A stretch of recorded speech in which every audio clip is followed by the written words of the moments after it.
No está muerto lo que yace eternamente, y aun con el paso de extraños eones aún la muerte puede morir. La llamada de Cthulhu parte 2. Entre el 28 de febrero y 2 de abril gran parte de ellos había tenido sueños muy curiosos, alcanzando su máxima intensidad en el tiempo del delirio del escultor. Una cuarta parte hablaba de escenas y sonidos semejantes a los descritos por Wilcox y algunos confesaban su terror ante una criatura gigantesca y sin nombre. Un caso, que las notas describían con énfasis, era particularmente triste.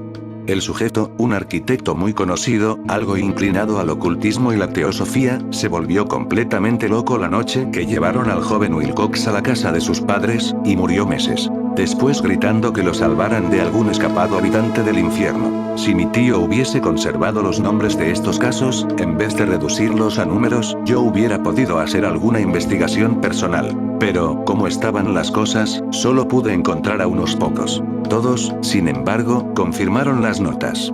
Me pregunté a menudo si aquellos, a quienes había interrogado el profesor Ángel, se habían sentido tan intrigados como este grupo.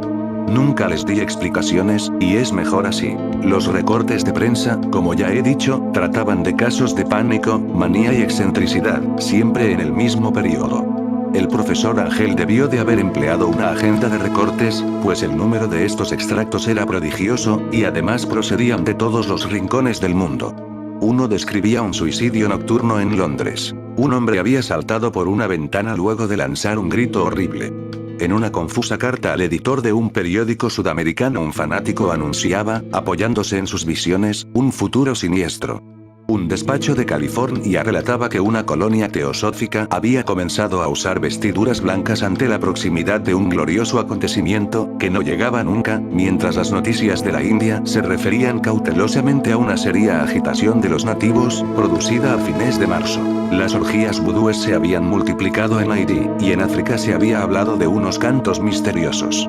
Los oficiales norteamericanos radicados en Filipinas habían tenido ciertas dificultades con algunas tribus, y en la noche de 22 de marzo los policías de Nueva York habían sido molestados por levantinos histéricos. Confusos rumores recorrieron también el oeste de Irlanda, y un pintor llamado Ardois Bonnot exhibió en 1926, en el Salón de Primavera de París, un blasfemo paisaje de sueño. En los asilos de alienados los desórdenes fueron tan numerosos que solo un milagro logró impedir que el cuerpo médico advirtiera curiosas semejanzas y sacara apresuradas conclusiones. Una rara colección de recortes, de veras. Apenas concibo hoy el crudo racionalismo con que los hice a un lado, pero quedé convencido de que el joven Wilcox había tenido noticias de unos sucesos anteriores mencionados por el profesor. Capítulo 2. El informe del inspector Legrasse. Los sucesos anteriores por los que mi tío diera tanta importancia al sueño del escultor y al bajorrelieve eran el tema de la segunda mitad del largo manuscrito. Ya una vez, parecía, el profesor Ángel había visto los odiosos contornos del monstruo anónimo, había meditado sobre los desconocidos jeroglíficos, y había oído las sílabas que solo la palabra Cthulhu podía traducir. Todo esto en circunstancias tan sobrecogedoras, que no es raro que persiguiese al joven Wilcox con preguntas y ruegos.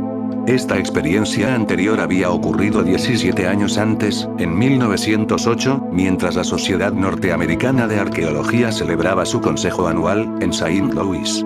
El profesor Ángel, por su autoridad y sus méritos, había desempeñado un papel importante en todas las deliberaciones, y a él se acercaron varios profanos que aprovechaban la oportunidad de la convocatoria para hacer preguntas y plantear problemas. El jefe de ese grupo no tardó en convertirse en centro de atracción de todo el Congreso. Era un hombre de aspecto muy común, mediana edad, y que había hecho el viaje de Nueva Orleans a Saint Louis en busca de cierta información que no había podido obtener en su distrito. Se llamaba John Raymond Legrasse y era inspector de policía. Traía consigo el objeto de su viaje, una estatuita de piedra, repugnante y grotesca, muy antigua aparentemente, cuyo origen no había logrado determinar. No debe creerse que el inspector Legrasse se interesara por la arqueología. Todo lo contrario. Su deseo de instruirse tenía como único origen razones puramente profesionales.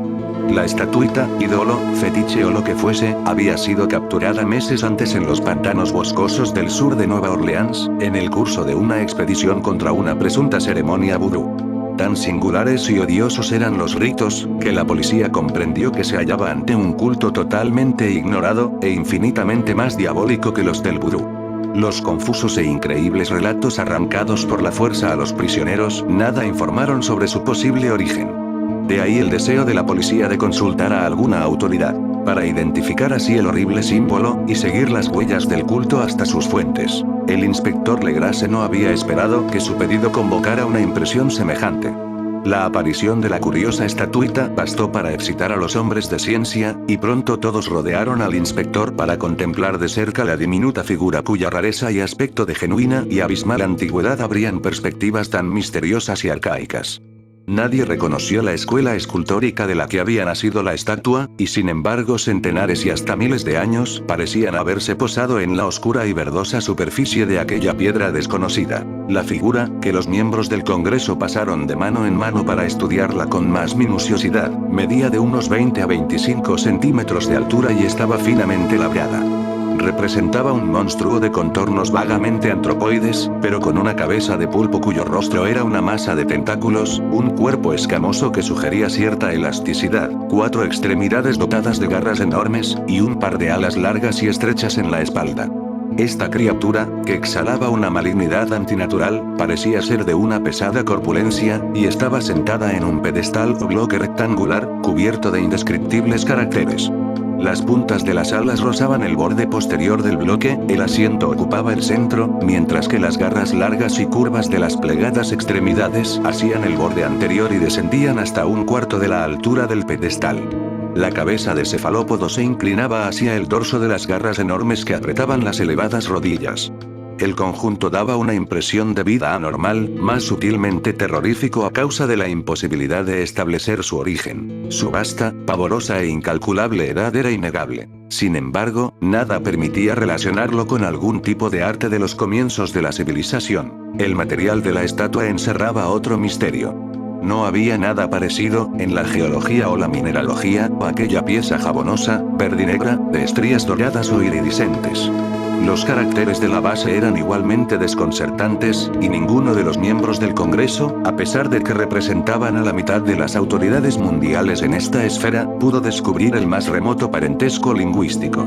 Tanto la figura como el material pertenecían a algo increíblemente lejano, totalmente distinto de la humanidad que conocemos. Algo sugería, de un modo terrible, antiguos y profanos siglos en los que nuestro mundo y nuestras concepciones no habían participado. Y, sin embargo, mientras los miembros del Congreso sacudían la cabeza y se confesaban incapaces de resolver el misterio, uno de ellos creyó descubrir algo raramente familiar en la efigie y los jeroglíficos, y al fin, no sin reticencia, confesó lo que sabía. Este hombre era el hoy desaparecido William Chan Inoue, profesor de antropología en la Universidad de Princeton y explorador de bastante renombre. 48 años antes el profesor Ue había recorrido Groenlandia e Islandia en busca de ciertas inscripciones rúnicas que hasta ese entonces no había podido descubrir. En la costa occidental de Groenlandia se había encontrado con una tribu degenerada de esquimales, cuya religión, un culto demoníaco curioso, lo había impresionado sobremanera por su faz deliberadamente sanguinaria y repulsiva. Era aquella una fe que los otros esquimales ignoraban casi del todo, y a la que se referían estremeciéndose. Databa, decían, de épocas muy antiguas, anteriores al nacimiento del mundo. Junto a ritos anónimos y sacrificios humanos, había invocaciones de origen tradicional dirigidas a un demonio supremo o Tornasuk. El profesor Webb había oído esa invocación en boca de un viejo Angekok, o brujo sacerdote, y la había transcrito fonéticamente, hasta donde era posible, en caracteres romanos.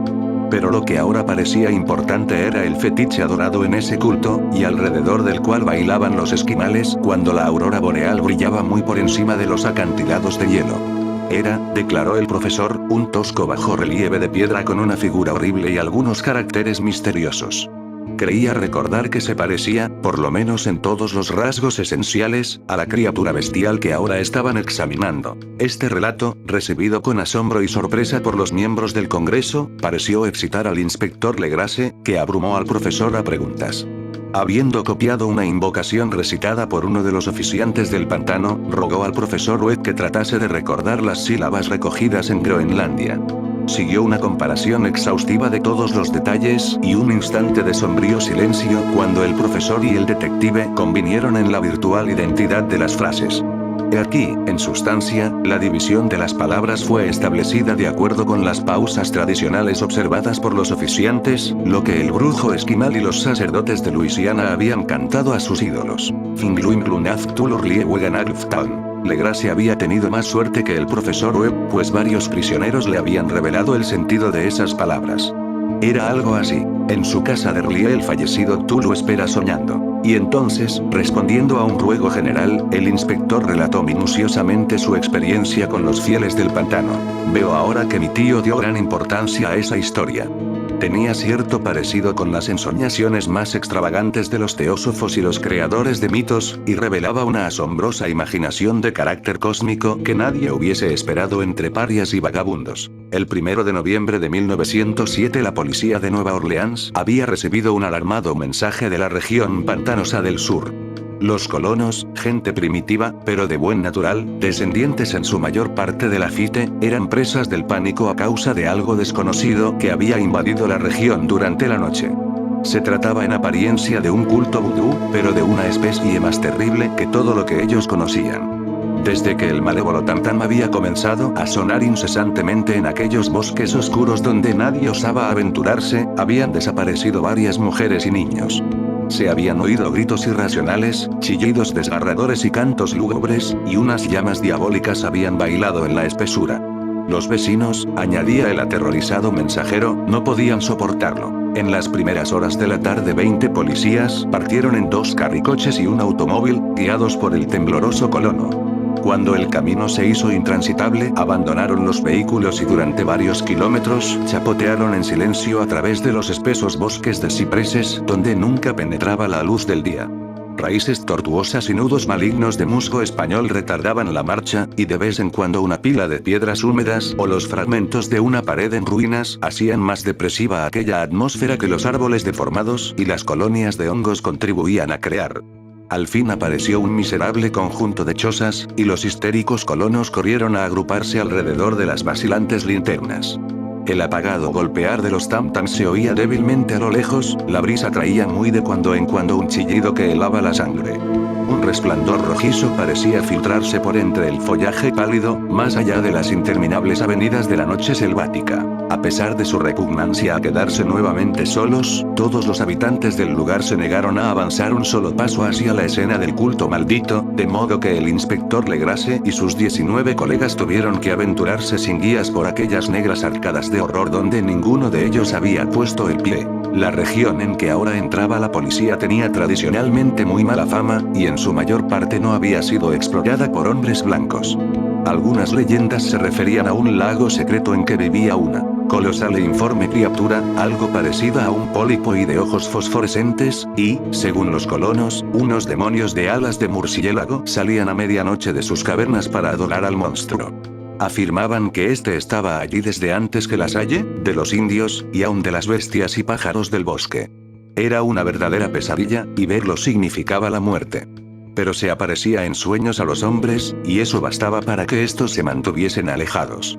La orgía vudú se desarrollaba en los límites extremos del área aborrecida, pero aún así el emplazamiento era bastante malo, y eso quizá había aterrorizado a los colonos más que los chillidos o incidentes. Solo la poesía o la locura podían haber reproducido los ruidos que oyeron los hombres de Legrasse mientras atravesaban lentamente el sombrío pantano, acercándose a la luz rojiza y a los apagados tam-tams. Hay una cualidad vocal propia de las bestias, y nada más terrible que oír una de ellas cuando el órgano de donde proviene debería emitir otra. Una furia animal y una licencia orgiástica se exacerbaban allí hasta alcanzar alturas demoníacas con gritos y aullidos extáticos que reverberaban en los bosques tenebrosos como ráfagas pestilentes surgidas de los abismos del infierno.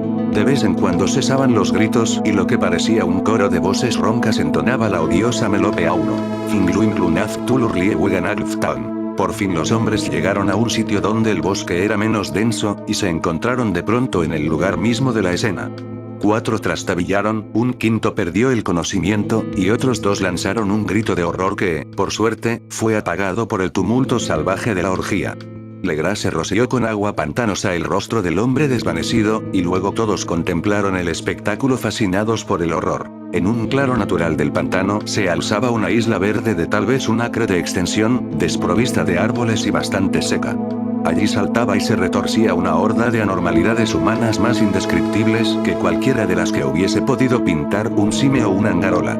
Sin ropas, esta híbrida muchedumbre bramaba, rugía y se contorsionaba alrededor de una hoguera circular. De vez en cuando se abrían las cortinas de fuego y se podía distinguir en el centro un bloque de granito de unos 2,5 metros de alto, en cuya cima, incongruente por su pequeñez, se alzaba la funesta estatuita.